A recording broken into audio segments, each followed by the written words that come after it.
reign on the earth. From every background, every ethnic group, every denomination. When they were really born again, they come back to reign with Christ. And that's Revelation 20, verse 4. They ruled and reigned with Christ 1,000 years. Now, get this. That's why they have to have bodies. In heaven, it's all spirits. And they communicate and have a wonderful time. They don't need bodies. But when they come back to rule and reign, they have to have a body, because one cannot see a spirit ruling and reigning over them.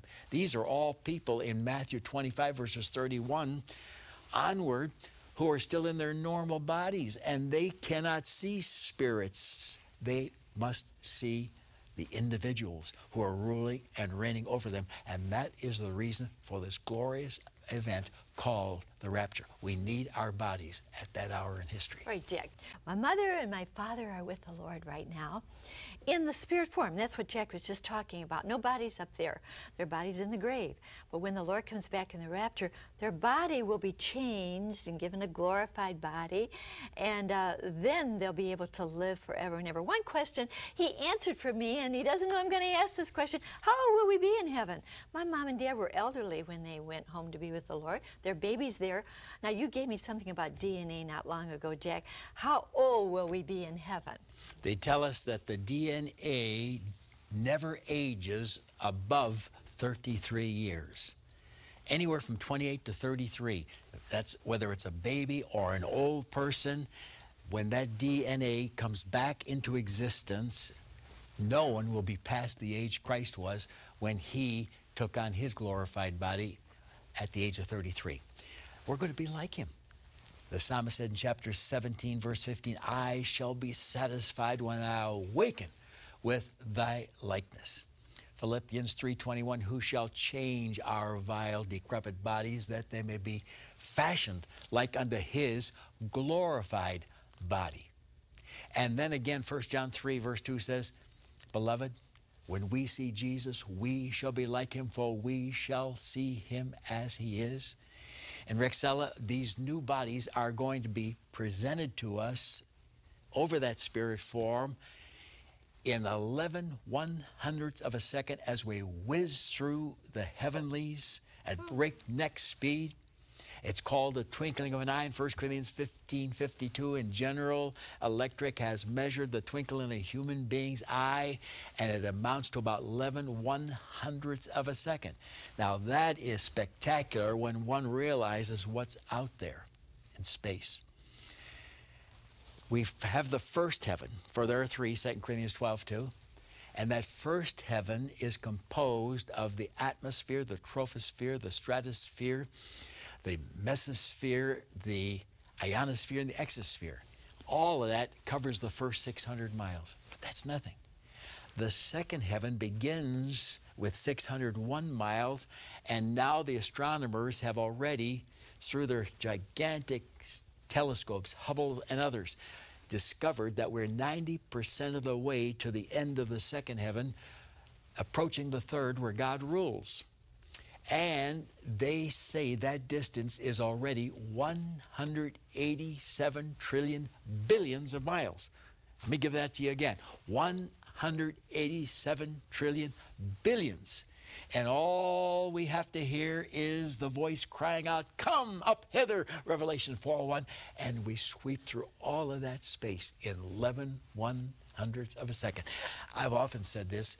It'd be great if it happens someday when some of our Houston astronauts are on their way to Mars or some other planet, and suddenly we shoot by them and they say, Houston, Houston, flying objects, UFOs. They're going to be saying everything at that time.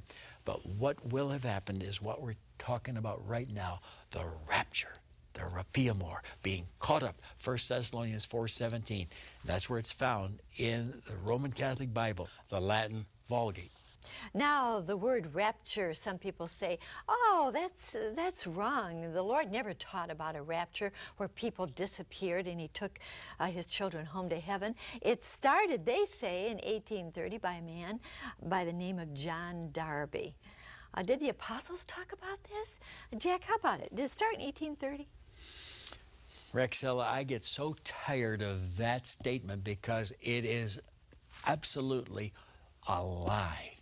And Romans 3 verse 4 says, let God be true and every man a liar. And I'm going to show you that it did not start in 1830. But every book one reads against the teaching of the rapture, and there are four major Protestant denominations who oppose this doctrine as well as the millennium. I'd like to name who they are, but they teach covenant theology. And that theology says there's no rapture, there's no millennium, there is no more Jew. God's through with the Jew forever. And they have replacement theology saying that every time the word Israel appears, it should be changed to church. Every time the term Jerusalem appears, it should be changed to state that this is heaven. This is not so. It is a twisted teaching, and I'm going to prove it right now. But then there are those in the preterist movement and others who say everything happened by the year 70 AD, and there'll never be any more signs for the future. I don't know how people can be that dishonest in representing the Word of God. Now, did it start in 1830? Let me tell you the truth. It started with Jesus in John 14, verse 3, when he said, if I go away, I will come again and receive you unto myself, that where I am, there you may be also.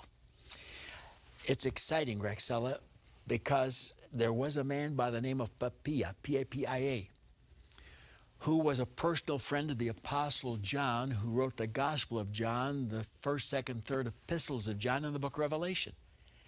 And he said John personally told him that the 12 apostles all believed in the teaching of the rapture and the millennium. If that doesn't satisfy you, let me give you more information. In AD 150, the rapture idea was preached by the shepherd of Hermas. In 270, Victorinus, the bishop of Poitou, a Catholic leader, preached it. In 350, Ephraim the Syrian, the great Greek Orthodox Christian, proclaimed it. In 400, Jerome in the Latin Vulgate. Then we had the 1,000 years called the Dark Ages. And the rapture teaching returned after that. So in 1304, Reverend Dulcino proclaimed the pre-trib rapture. In the 1400s, Bible translations in the native tongues led to a new propagation of the pre-trib rapture theory. In 1627, Joseph Meade. In 1687, Peter Giraud. In 1700, John Askill. In 1738, Philip Doddridge. In 1748, John Gill. In 1763, James McKnight. In 1744, Morgan Edwards. In 1792, Thomas Scott. And then in 1830, John Darby. Don't give me any more of that baloney that it started in 1830. You just heard the truth from the Word of God in history. Jack, I'm going to go